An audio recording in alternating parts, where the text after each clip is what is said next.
Bienvenue, j'ai le plaisir aujourd'hui d'être entourée par 3 merveilleuses femmes et on va parler de politique, du corps de la femme, de clitoris et de l'organisation Clitored. Clitored a été créée, c'est une organisation à but non lucratif il y a maintenant plusieurs années, en 2006, par Raël. Raël est le leader spirituel du mouvement raélien. Et j'ai aujourd'hui la chance, le plaisir de vous présenter Brigitte, donc, qui est la présidente de Clitored, Nadine, qui est la directrice opérationnelle de Clitored et qui permet de mettre en lien tous les acteurs de l'organisation, et Abby, qui est coordinatrice de Clitored en Afrique. Clitored agit tout particulièrement en Afrique, donc elle a un rôle particulièrement important.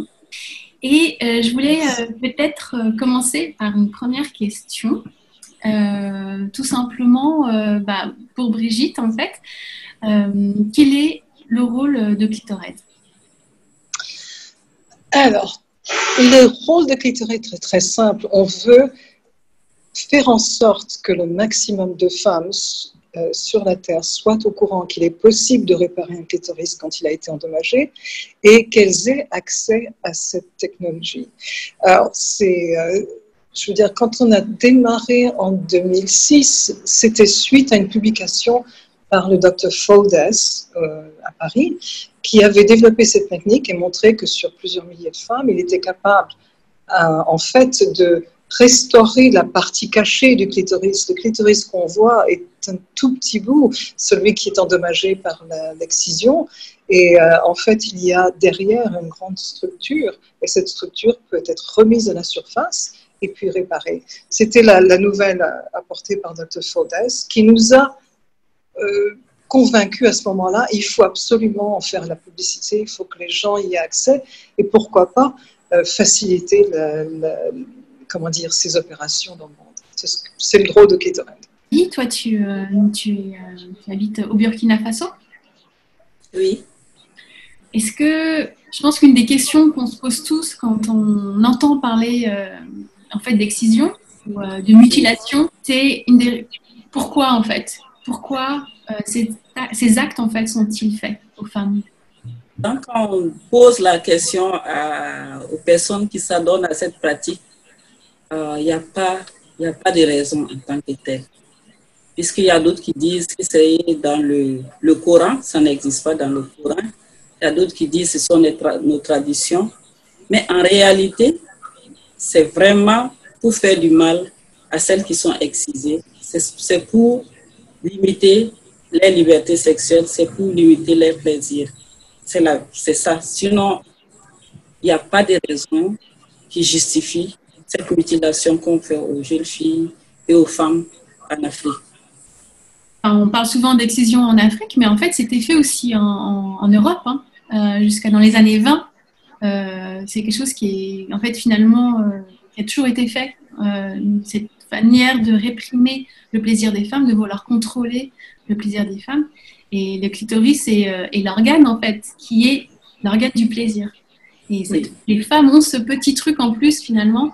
Et c'est quelque chose de très politique, finalement, de vouloir contrôler le corps des femmes, de vouloir les mutiler, de vouloir leur faire du mal, de vouloir les amoindrir, de vouloir les réduire. Et donc Clitored, ça a aussi des influences politiques. Un des objectifs de Clitored était donc de permettre aux femmes, en fait, de pouvoir être opérées, de pouvoir avoir tout ce complexe clitoridien restauré de manière gratuite. Et donc, un des rêves, un des objectifs en fait de Clitored était donc de construire, d'avoir un hôpital, notamment au Burkina Faso. Est-ce qu'on peut en parler? Qu'est-ce qui s'est passé? Où est-ce qu'on en est? Je pense qu'on a tous eu une version différente de la chose selon qu'on était en distance ou pas. Et j'ai eu les deux. Mais je voulais revenir sur ce que tu disais à propos du clitoris, l'organe de plaisir. Je pense que, après ça, on reviendrai sur la politique, mais c'est intéressant d'un point de vue purement physiologique que tout le monde sache que la seule fonction du clitoris, c'est le plaisir. Il n'y a pas d'autre fonction. Je veux dire, on pourrait dire le pénis en est une aussi. Non, le pénis a aussi d'autres services. C'est par quoi on urine, etc. Les hommes urinent. Mais les femmes ont un clitoris qui est là juste pour le plaisir. Alors, c'est intéressant que ce soit dans une fonction, je veux dire, que ce soit pour des gens qui ont une croyance évolutionniste.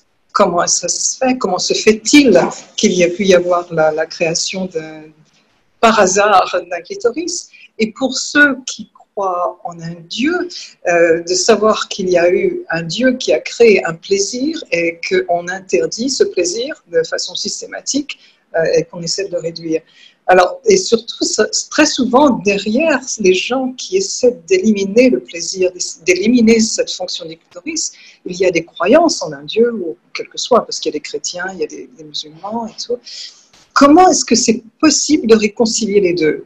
Et bon, je veux dire, le fait qu'on soit raélien et que l'on croit qu'il y a eu une création dirigée par des scientifiques qui ont créé ça et qui ont donné aux femmes un petit organe qui donne le plaisir, à mon avis, c'est important de le signaler parce que c'est fondamental et dans la raison pour laquelle on intervient, dans la raison pour laquelle on dit il faut que le clitoris fonctionne, il a des fonctions harmonisatrices, il a énormément de fonctions, mais il a une fonction de plaisir essentielle qui a été voulue, déterminée. Même si c'est une création d'évolution, comment est-il possible que l'évolution ait conduit à cet organe magique-là? Je veux dire, il n'a aucune fonction et il dérange beaucoup, justement, dans la partie évolutionniste de la conception. Ouais. Donc, il y a une dimension majeure, il y a une volonté séculaire de faire que les femmes, au millénaire, de faire que les femmes soient dominées. Et il y a dans notre action une volonté de redonner ce pouvoir à la femme, de lui dire, de faire en sorte que la femme regagne son plaisir par elle-même, qu'elle n'avait pas besoin d'homme pour ça. Et je suppose que tu vas y revenir, mais c'est pour moi essentiel. Et donc, quand il y a une dimension politique à notre action, elle est dirigée par ça, par le fait que les gens qui sont derrière Clitoraid sont des gens qui veulent redonner une dimension à la femme, des gens qui veulent s'assurer qu'il n'y a aucun pouvoir séculaire qui dirige le plaisir de la femme. Et c'est ce qui s'est passé en fait en Burkina Faso. On a construit un bâtiment superbe qui est bien équipé. Et derrière cette construction, c'est des milliers de gens qui ont donné 5 $, 10 $, 5 €, 20 yens. C'est ça derrière. Et c'est beaucoup de bénévoles. Ce bâtiment est un emblème d'une rébellion. Une rébellion tranquille. On ne fait pas la révolution, on fait une rébellion tranquille des femmes qui veulent avoir le droit, qui veulent avoir une maison où elles peuvent venir et puis décider d'avoir le droit à l'orgasme. Et ça, quand c'est venu au niveau, à un certain niveau d'hierarchie, au niveau des décisions du Burkina Faso,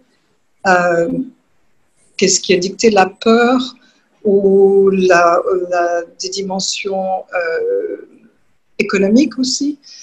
Clairement, il y a un médecin affilié très proche d'une organisation catholique qui a sonné l'alerte au niveau de la direction du Burkina Faso et qui a dit c'est inacceptable que des Raéliens construisent une maison et c'est inacceptable, c'est un non-respect des femmes que de supposer qu'elles ont besoin d'avoir une réparation. Et c'est parfaitement normal que les femmes soient excisées, et les Raéliens n'ont rien à faire avec ce bâtiment. Donc nous avions toutes les autorisations, nous avions invité la première dame du pays, qui avait accepté notre invitation, et nous étions prêts, tout était installé pour faire une réception et montrer, et nous avons même montré à la presse, en fait, le bâtiment, tout était fonctionnel. Le matin même, peut-être Abby va me corriger, on reçoit une lettre de présidence, disant que la première dame ne se rendra pas là. Et dans les heures qui suivaient, on avait interdiction de fonctionner. Dans les heures qui suivaient, l'ordre des médecins interdisait à Dr. Bowers et nos médecins et anesthésistes, tous les gens annulèrent leur licence parce qu'on avait fait tout absolument parfaitement en ordre. On avait demandé des licences temporaires pour pratique à nos médecins et tout était interdit. Donc en avalanche, c'était clairement une décision politique de nous arrêter qui était, par la suite, on a découvert, justifiée par un intérêt religieux, mais surtout l'intérêt financier, parce que le médecin en question avait décidé de pratiquer plus exactement ces opérations et il facturait, je ne sais plus, peut-être quelque chose comme 600 € donc en fait on lui enlevait un gain. Il y a des milliers, sinon des millions de femmes qui ont besoin de notre soutien. Avoir une présence emblématique comme on s'apprêtait à l'être, n'aurait pas annulé son problème et on était en fait plus intéressés à rassembler, et c'est notre objectif, c'est de rassembler tous les médecins qui veulent bien fonctionner avec nous, même on va les payer pour fonctionner avec nous. Notre objectif, c'est que les femmes y aient accès, et surtout celles pour qui 600 €, c'est le salaire d'une année. C'est à elles qu'on pense. Sorry, I talk too much. C'est particulier parce que le Burkina, déjà il y a une ministre de la femme dont une des missions, en fait, c'est justement d'empêcher les violences. Il y a quand même une politique, en fait, aussi d'un point de vue officielle, en fait, en tout cas au niveau du Burkina, de vouloir empêcher tout ça. Et c'est assez contradictoire, finalement, de se laisser guider par l'argent ou... Abby, qu'est-ce que tu penses?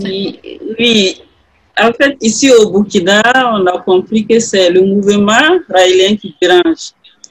Si c'était peut-être une organisation haute, peut-être ça allait passer. Parce que l'image, on a tendance à faire de telle sorte que l'image du mouvement au Burkina soit négative. Donc, si bien que si le mouvement qui construit un hôpital pour sauver des femmes, ça ne peut pas exister. Faire du bien, ce n'est pas possible. Et en plus, cet hôpital, on va opérer les gens gratuitement. Alors qu'ils opéraient les femmes à 300 000 francs CFA, à peu près, comme Brigitte l'a dit, 600 €.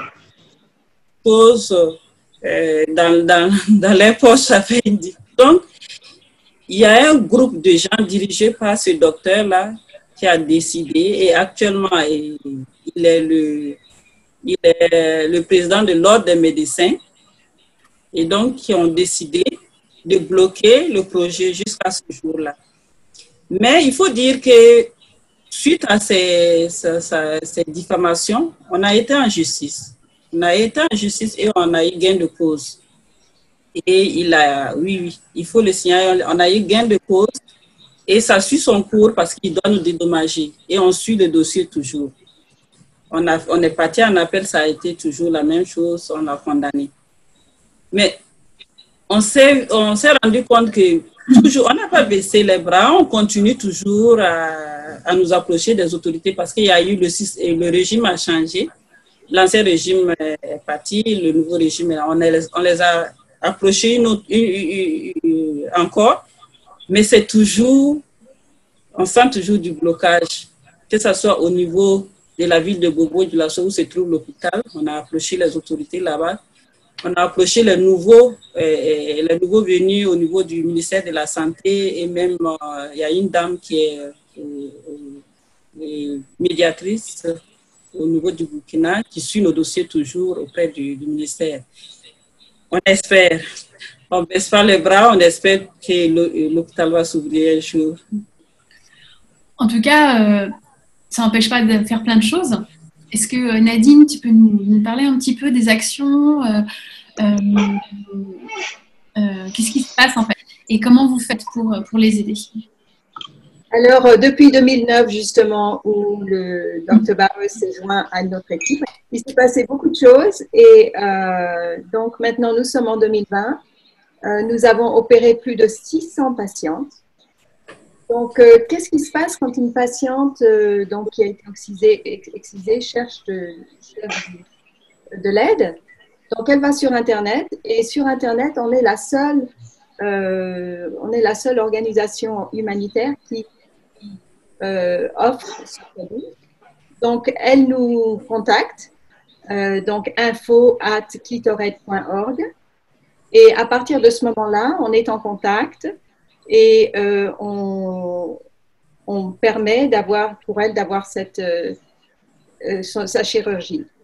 Alors, donc, aux USA, la chirurgie coûte $1 700, mais c'est simplement pour les frais médicaux puisque le Dr. Bowers est complètement bénévole. Hein. Donc, ça se passe comme ça. Et des femmes nous contactent de partout dans le monde. Quand c'est des femmes qui nous contactent d'Afrique, bien sûr, on les réfère à ABI. Quand c'est des femmes qui nous contactent du Canada ou des USA, eh bien, elles vont avoir leur opération à San Francisco. Et si c'est en Europe, on les réfère à des médecins en Europe. Enfin, vraiment, on a des contacts partout. Et par rapport à l'Afrique, il y a quand même des bonnes choses qui se passent. Bien qu'on a été bloqué au Burkina Faso, on a eu deux œuvres humanitaires, deux missions humanitaires en 2018 et en 2019 au Kenya. La première année, donc c'était à Nairobi. On est en contact avec un chirurgien là-bas. Et la première mission humanitaire, on a pu opérer sur 40 femmes. Et en 2019, c'était 80 femmes. Et on devait y retourner encore cette année. Mais évidemment, avec le coronavirus, ça sera repoussé à 2021. Donc, les choses se passent très bien. C'est sûr qu'il y a une grande répression aux USA hein, aussi. Pour parler de ça, c'est pas non seulement. La chirurgie se passe très bien, mais du point de vue, par exemple, de l'ouverture d'esprit de la population américaine, on est au mois de mai, par exemple. Et le mois de mai, c'est le mois du clitoris. Clitoraid a instauré donc cette nouvelle, comment on appellerait ça, une célébration. Donc, où on célèbre le clitoris, le mois de sensibilisation au clitoris. Et pourquoi est-ce qu'on a utilisé le mois de mai? Parce que le mois de mai, c'est le mois de la masturbation. Et pourquoi? Parce que il y a une vingtaine d'années, vous savez, le peuple américain est très, très réprimé et l'abstinence est importante. Donc, quand on est un adolescent, on ne doit pas se masturber. Et l'abstinence, donc pas de rapport sexuel. Et donc, la chirurgienne en chef à l'époque de Clinton, j'allais dire clitoraid, mais c'est Clinton. Donc, elle avait dit, bon, bah, si vous voulez l'abstinence pour la population américaine, à ce moment-là, il faudrait peut-être parler de masturbation. Comme ça, ces jeunes adolescents n'auront pas de rapport sexuel. Alors évidemment, les feux de la foudre lui est tombé dessus. Elle a perdu son travail très rapidement. Mais, ma foi, le mois de la masturbation est resté et Clitoraid, on a fait son bonheur, bien sûr, pour éduquer la population. Et donc, c'est important. C'est politique partout. Hein. La sexualité, c'est politique partout. Moi, personnellement, je vis à Las Vegas. À Las Vegas, tous les ans, il y a un truc, c'est un salon de la technologie. Et l'année dernière, et dans ce salon de la technologie, c'est toujours les dernières technologies de ce qui se passe dans le monde, les écrans plats, les écrans qui se roulent, tout ça. Et alors, il y a quelqu'un qui avait développé une technologie de vibrateur connecté.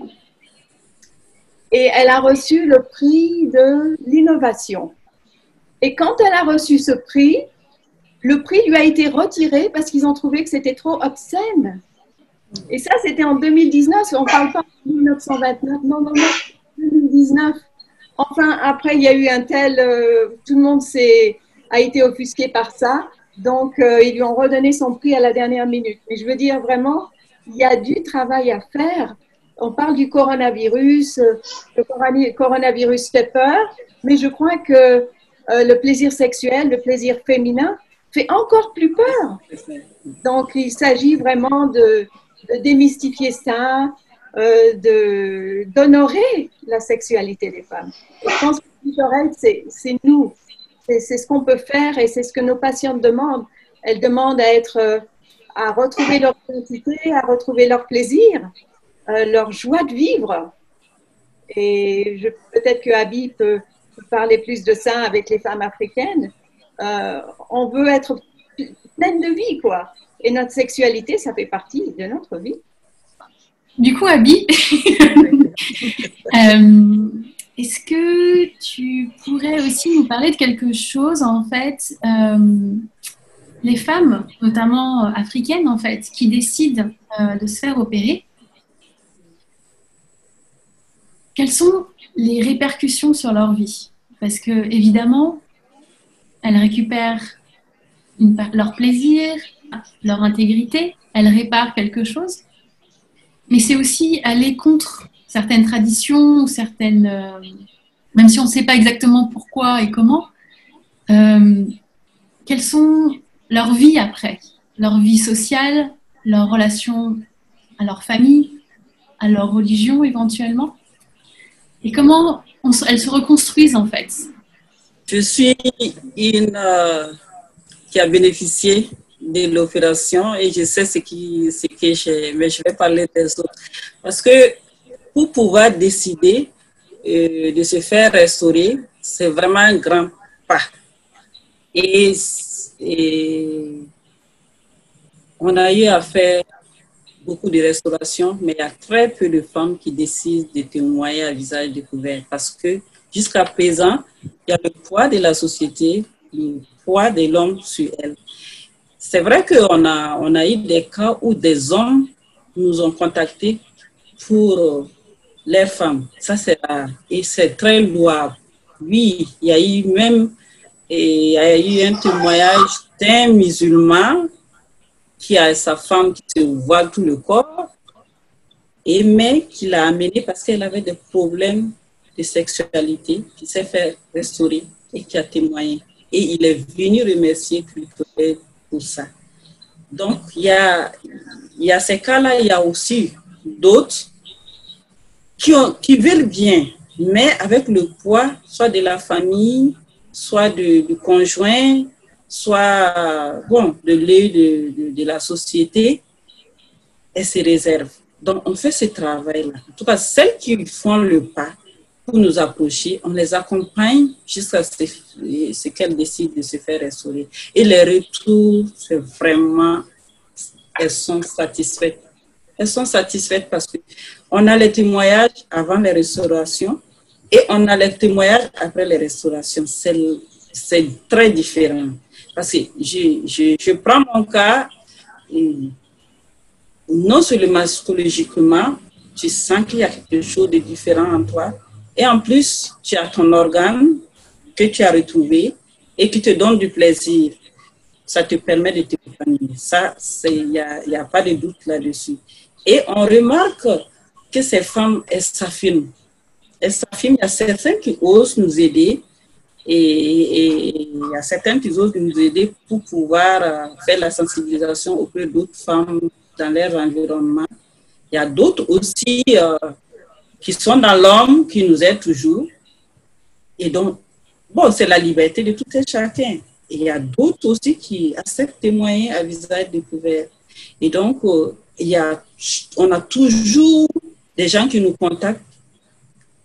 Presque chaque semaine, on a des contacts des personnes, mais il se trouve que la majorité de ces femmes n'ont pas les moyens pour pouvoir, puisque actuellement, si on ne fait pas de campagne de clitoride, il faut payer au niveau de notre chirurgien qui a été formé par Dr. Bauer, donc qui le fait dans sa clinique régulièrement, et celles qui ont les moyens, on les oriente et qui vont le faire à leurs frais. Mais celles qui n'ont pas les moyens, on a une liste toujours d'attente. Quand il y a des campagnes financées par Clitoris, là, on les réfère. Et puis, sinon, il y a du changement notable dans leur confiance en soi, dans leur liberté sexuelle et dans leur plaisir sexuel. Il y a un changement notable. Donc toi, tu avais été excisée et tu as été donc réparée. Comment toi, tu as su que tu avais été excisée? Est-ce que c'est quelque chose que tu as toujours su ou comment tu as pris conscience en fait de ça? Comment tu as pris la décision aussi de te faire opérer? Une famille musulmane où systématiquement toutes les filles qui naissaient, on les excisait. Et donc, moi, je sais que j'étais bébé, on l'a fait parce que j'ai vu pour les autres petites sœurs. Et c'est juste à 7 jours de ta naissance, et bien, bon, on te baptise et puis on fait l'excision. Donc, je ne savais pas. Je ne savais pas qu'il y avait quelque chose qui me manquait jusqu'à ce que, bon, après, avec les autres copines, à l'école, on commence à discuter entre nous. Et c'est là que je me rends compte qu'il y a quelque chose, en fait, qui a été coupé chez moi et que les autres en ont.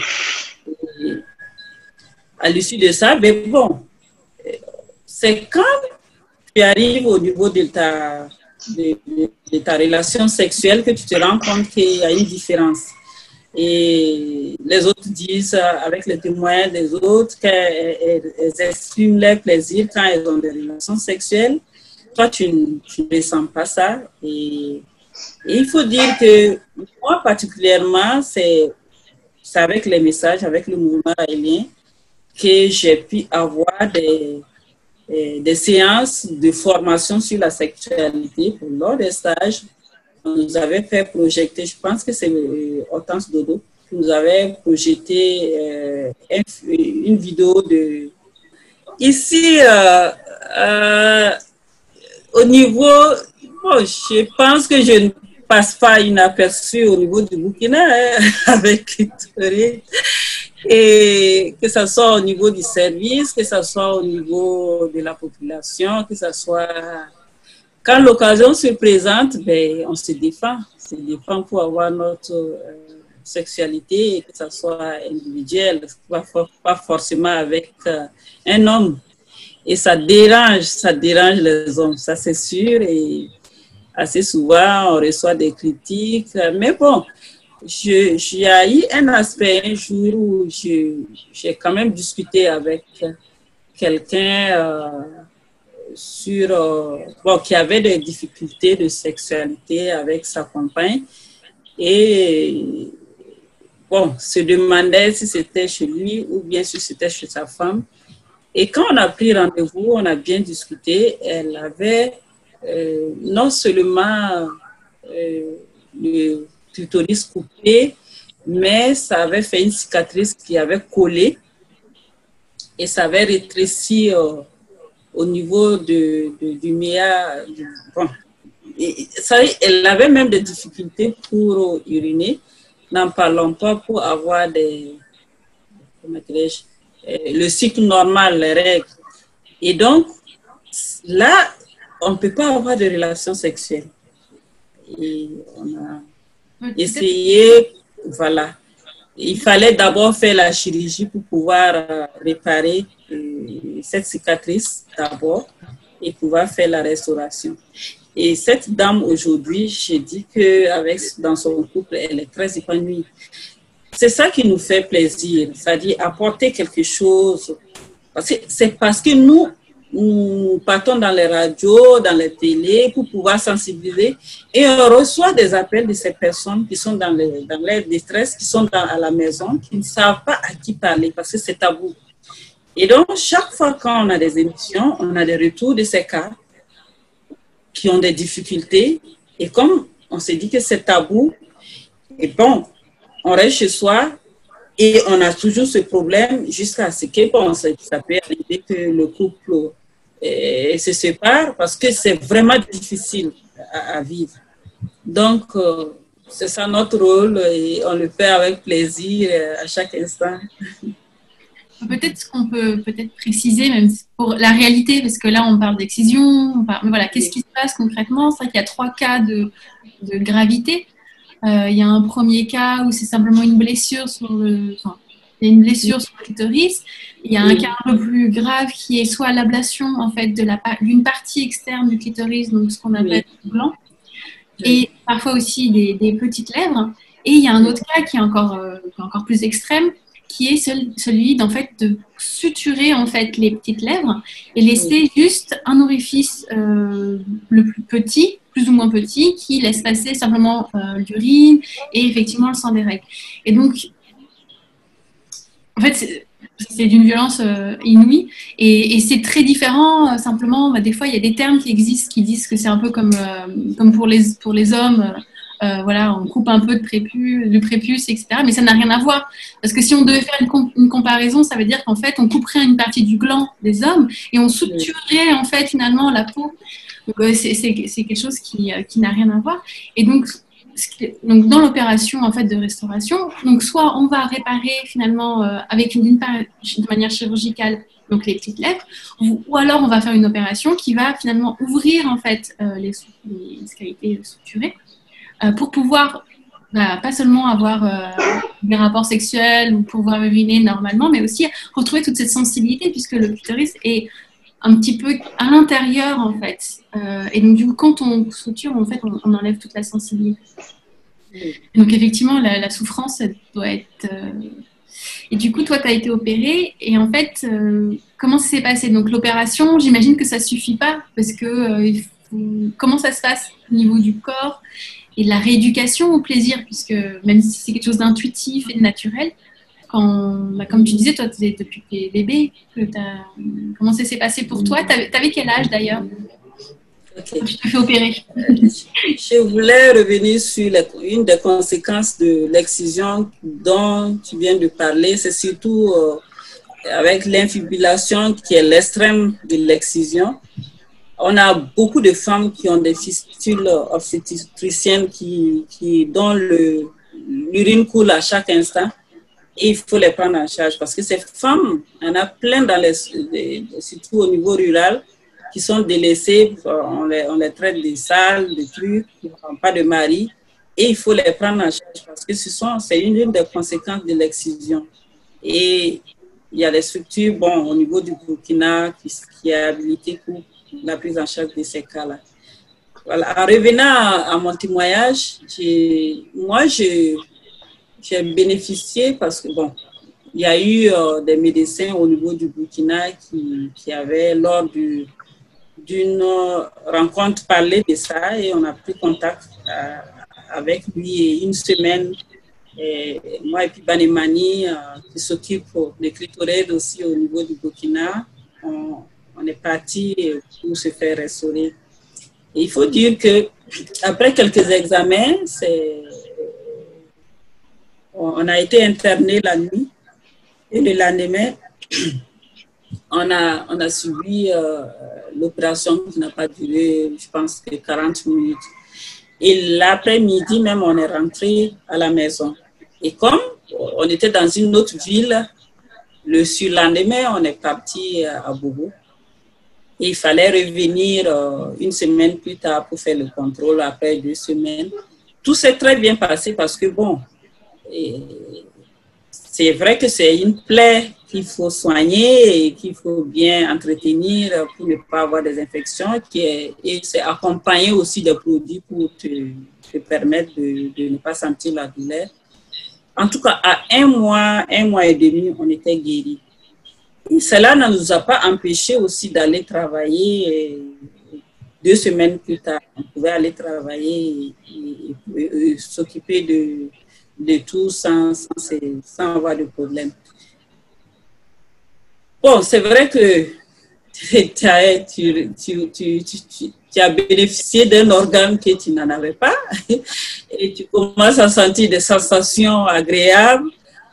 Et moi, particulièrement, dès la 2e semaine, je sentais des tiraillements, on sentait qu'il y avait quelque chose qui bougeait. Et J'avais du plaisir intense, je sais pas d'où ça vient, ça me remonte. Et donc, c'était un bon début. Et après la guérison, il fallait chercher à connaître l'organe. Et c'est ça, on a essayé à se toucher. Bon, on n'avait pas les vibros hein, à l'époque. On se caressait. On essayait de se toucher et on sentait la sensation, on sentait quelque chose qui nous fait plaisir. Et donc, c'est ça. Après, avec les vibros, là, c'est autre chose. Là, c'est autre chose. Et que ça soit avec un partenaire ou que ça soit seul, on a la même intensité du plaisir. Et donc, ben, on laisse pas quoi, on continue toujours. Et moi, je dirais depuis 2006 que j'ai fait l'opération, ça fait aujourd'hui, je dirais 16 ans. Mais l'intensité n'a jamais baissé. Ça n'a jamais baissé. L'organe est intact et j'ai toujours du plaisir et j'en profite à chaque instant. C'est important de dire que ce que Abby ressent, nous avons beaucoup de témoignages de femmes à Clitored qui nous appellent pour nous dire la même chose que ce qu'elle a dit. Je me souviens en 2010, justement, une des premières qui a été opérée, 10 mars, parce que c'était la journée de la femme. Elle m'appelle à 10h du soir pour me dire ah, ça y est, je crois que j'ai ressenti ça, ça et ça. Est-ce que c'est un orgasme? Enfin, on a pleuré toutes les deux. C'était vraiment émouvant et de savoir que la technologie peut permettre à quelqu'un de retrouver ça. Moi, personnellement, j'essaie d'accompagner les femmes du mieux que je peux. Je suis justement allée à un atelier qui était donné par une sexologue qui s'appelle Dr. Betty Dodson. Et elle fait donc des stages de masturbation. Elle n'appelle pas ça la masturbation, elle appelle ça amour de soi. Et donc, ce sont des femmes, on est une quinzaine de femmes et on pratique la masturbation, de se ressentir, tout ça, de s'aimer. Et j'essaie de transmettre ça aux patientes une fois qu'elles sont remises. C'est sûr que Abby, elle a été remise très rapidement, 1 mois et demi. On remarque que c'est souvent un peu plus longtemps, 3 mois, et c'est pas la peine de se précipiter non plus. Et alors, on a des personnes qui nous font des dons. Par exemple, cette compagnie Womanizer, ils nous ont fait des dons de vibrateurs.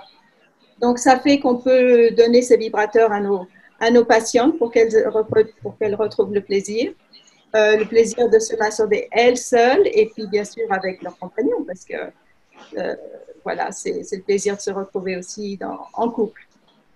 Donc, on remarque aussi que ça a sauvé beaucoup de couples parce que les femmes qui sont excisées, souvent, elles sont divorcées parce que leur mari ne les veut pas.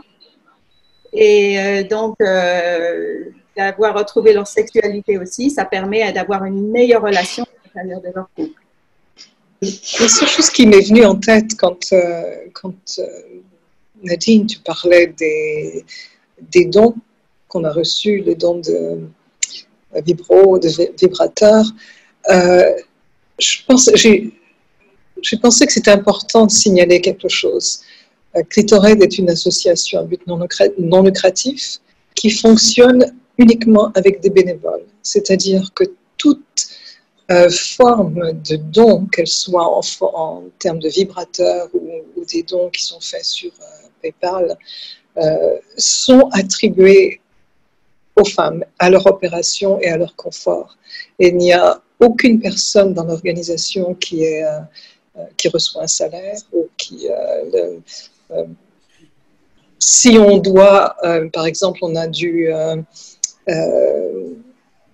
engager des avocats pour nos problèmes au Burkina Faso, bien sûr on les paye s'ils ne sont pas volontaires, ou on a des gardiens aussi sur le terrain, ces gardiens, c'est leur métier, donc on les paye, mais toutes les autres structures, toute l'organisation, tout le monde, les médecins sont bénévoles.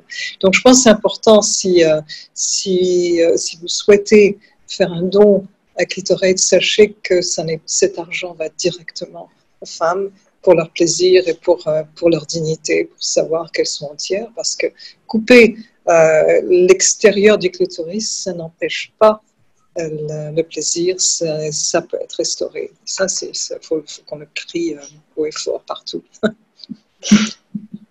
Et bien de rajouter que lorsque Dr. Bowers elle opère sur des femmes, et donc elle a opéré sur plus de 600 femmes, elle n'a jamais trouvé un cas où le clitoris n'était pas présent. Donc, tout ce qu'elle fait, c'est elle fait une incision pour exposer le clitoris qui est déjà là. Le clitoris est un grand organe, donc la partie qui est coupée, elle est toute petite, donc on peut restaurer la partie qui est en dessous, qui a pas été coupée. Donc, parce que souvent, les femmes excisées, elles pensent qu'on leur a coupé le clitoris, il ne reste plus rien. Mais pas du tout. On coupe juste un tout petit peu. Il en reste énormément en dessous qui est là, qui peut être exposé et qui peut évidemment leur donner un orgasme et leur donner leur identité. Ouais. Un dernier message, voilà, peut-être, qu'est-ce que vous aimeriez dire aux agents politiques et aux femmes qui pourraient avoir besoin de ces interventions? Je vais parler de la loi Avia. Avia, elle dit qu'il ne faut pas mettre des choses sur le terrorisme et sur la pornographie sur les réseaux sociaux. Je pense que c'est ça. Et donc, ce qui se passe, c'est qu'au point de vue de la sexualité des femmes, dès qu'on parle de clitoris, de sexualité, de masturbation, tout de suite, c'est reporté sur la pornographie. Et donc, il est vraiment important que notre société sorte de cette répression. Mais en 2020, on a encore tellement réprimé sur le corps de la femme, donc ça, il faut vraiment que ça change. Je vois que dans les manuels français, on a commencé à mettre le clitoris. Le clitoris est maintenant indiqué. Sur les manuels américains, il n'est pas indiqué. Donc, vraiment, politiquement parlant, il y a un grand changement à faire dans notre société pour que vraiment la sexualité de la femme soit honorée comme elle doit l'être. Voilà. Brigitte? Rien à rajouter. Je pense que l'aspect politique de cette censure, plus que politique, elle est morale, elle vient d'un tabou religieux qui est millénaire. Donc, d'une certaine façon, ça prend du temps, mais il faut prendre le temps de façon factuelle. C'est-à-dire qu'il faut présenter les faits. Présenter les faits, montrer qu'il existe un organe qui a été ignoré jusqu'à 10 ans, même moins, qui n'a jamais été rapporté dans les annales d'anatomie. Rien qu'illustrer ça pour rendre compte aux femmes qu'elles ont été éduquées pendant des millénaires à ignorer cet organe, à être au service. Et ça n'est pas être féministe, parce qu'on n'est pas là pour faire une forme de... On n'est pas là pour se battre. Hein, je veux dire, il n'y a pas de violence à avoir par rapport à ça.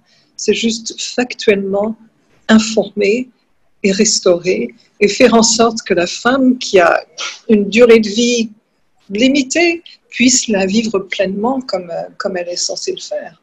Et l'épanouissement passe par une sexualité qui est épanouie. Et ça n'est pas de la pornographie. Il y a la sexualité qui peut être extrêmement épanouie avec un orgasme par an. Et il y en a d'autres qui ont besoin de plusieurs orgasmes par jour. C'est vrai pour les hommes, c'est vrai pour les femmes. Et la femme a besoin de remplir ce qu'elle a génétiquement en elle, c'est-à-dire ce besoin d'orgasme. Il est réel, il y a des hormones derrière, il y a tout un fonctionnement derrière, et le clitoris a un rôle à jouer. Donc, d'une certaine façon, de ne pas reconnaître cet organe et de ne pas l'accepter et éduquer sur son usage, fait que on atténue la santé de la femme. Le bon usage de chacun des organes conduit à une santé épanouie, à une santé harmonieuse pour l'individu.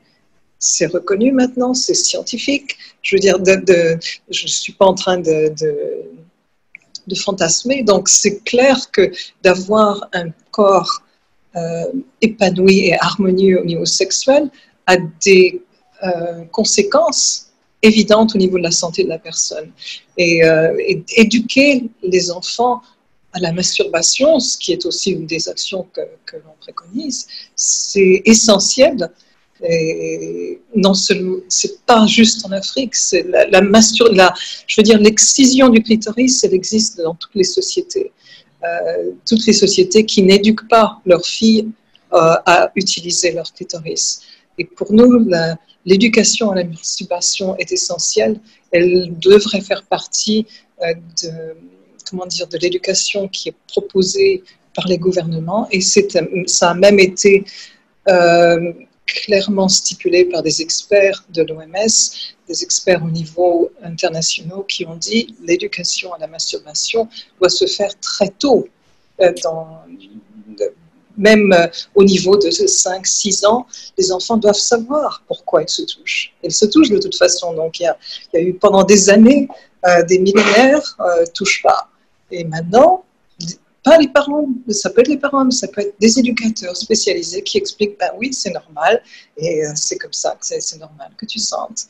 Et voilà, donc notre action est phare au niveau des continents où il y a eu de l'excision pendant des millénaires, et donc l'Afrique est pour nous importante, mais c'est vrai que l'excision mentale qui existe partout ailleurs est aussi importante. On a besoin de rétablir l'ordre mental à ce niveau-là, oui, on a un clitoris qui a une fonction essentielle au niveau du fonctionnement de notre corps, et qui rétablisse, enfin, l'utilisation du clitoris établit une harmonie au niveau de nos neurotransmetteurs. Pas sûr de dire le français là, enfin, donc fonctionnement au niveau de nos neurones, et de le dénier est tout aussi criminel que de faire l'excision physique du clitoris. Abby, le mot de la fin est pour toi. D'arrêter l'excision, parce que ça n'a aucun avantage, c'est plutôt des inconvénients. Et je lance un appel en tout cas à toutes les femmes, à toutes nos sœurs, nos filles, qui souhaitent aussi, qui sont dans des difficultés et qui souhaitent se faire restaurer. Nous sommes là, à leur service. Nous les attendons, qu'elles fassent le pas, et on va les accompagner. Merci. Merci à toutes. Et puis, donc, si vous souhaitez en savoir un petit peu plus, toutes les informations, donc on mettra les informations dans la barre d'infos. N'hésitez pas à aller sur le site internet, à prendre contact avec nous. Et merci à toutes. Merci Valérie. Merci. Bon, bah, très beau, merci.